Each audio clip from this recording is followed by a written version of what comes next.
अरे अरे हे झाडाव काय करते? नमस्कार मंडळी, स्वागत आहे आपलं सर्वांचं नवीन व्लॉगमध्ये. आजचा व्लॉग आहे गणेशाचं आगमन. तर बघा, सकाळी फोन आला का मंदिरात येऊन तर इथं बघतो तर खूप आमचे कार्यकर्ते जमले होते. म्हणलं काय विषय झाला आहे बघा. विषय काय नाही, वरती झाडावर बघतो इथं किशोर झाडावर चढला होता. म्हणलं हा झाडावर काय करतोय? झाडावर भुंगे काढत होता. आणि मंदिरात आलो तर काहीच झालं नव्हतं. आज गणपती बसणार म्हणलं, मंदिराची काय आरस अजून झाली नाही. मग काय बाब्याला फोन केला, ती भोंग्याची युनिट बसवून घेतली. भोंगी उडाली होती, मग भोंग्याची युनिट बसवून घेतली. बाबूने भोंगी नीट केली तो. आणि तोपर्यंत मग बंट्या आला. बंट्याला म्हणलं माळा टाक रे. मग बंट्या आणि दिग्विजय आणि साईनी माळा टाकल्या. तेवढ्यात ऋतूचा फोन आला. ऋतू म्हणला गाडी घ्यायची गावात रे. मग घरी गेलो आणि कपडे बदलून परत मंदिरात आलो.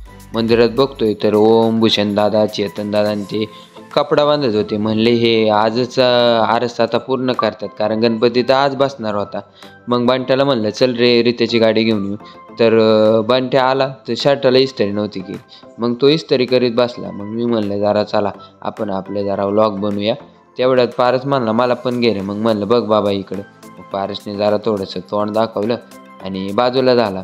मग काय, मग गेलो ऋतूची गाडी आणायला गावात. आम्ही तिघंजण टू व्हीलर. म्हणलं इथं पण व्हिडिओ काढावा. तर मोकार वार त्याने डोळे झाकत होते माझे. कसं तरी व्हिडिओ काढला आणि मग पुढे गेलो. शोरूममध्ये गेल्यावर बघा हा ऋतू आणि पोपट नाना गेलं म्हणतोय का रे एवढा उशीर केला? म्हणलं अहो मंदिराची कामं होती. नंतर काय, मग बघा ही घेतली ऋतूनी गाडी. ऋतूच्या गाडीसाठी आलेले आमचे सगळे कार्यकर्ते. मग काय ऋतूची गाडी घेतली आणि आम्ही सगळेजण मंदिराकडे गेलो. मंदिराची आरस जवळपास झालेली होती. तिकडं तन्मय भाऊ आले होते. तन्मय भाऊंनी सगळ्या जर्मात भिजत घातल्या आणि मग आम्ही त्या मंदिरात लटकावल्या. मग सूर्याला झाडावर चढवलं. उडलेली भोंगी वरती जाऊन बांधली. मग मी परत मंदिरात आलो, कारण आरस तर झाली होती. मी म्हणलं एकदा बघावा सगळं नीट झालंय का. मग हे बघा, मी तुम्हाला दाखवतो आमच्या मंदिरातली ही आरस बघा कशी झाली. नंतर गणपती आणायला जायचं होतं. मग गणपती आणण्यासाठी आम्ही एक सेट आणला होता. हा बघा हा सेट.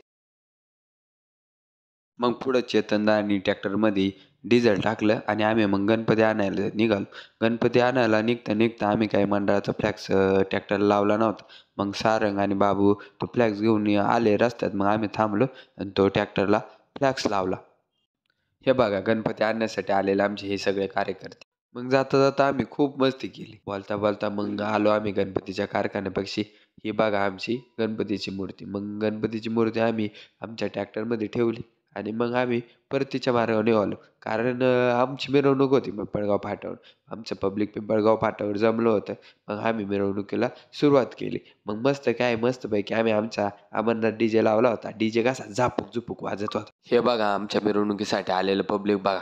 मग वाजत गाजत फटाके वाजत आम्ही आमचा गणपती आमच्या मंदिरापाशी आणला. मग गणपतीची पूजा वगैरे करून गणपतीच्या जागेवर ठेवला आणि मग आरती विरती घेतली आणि मग सगळेजण घरी गेले.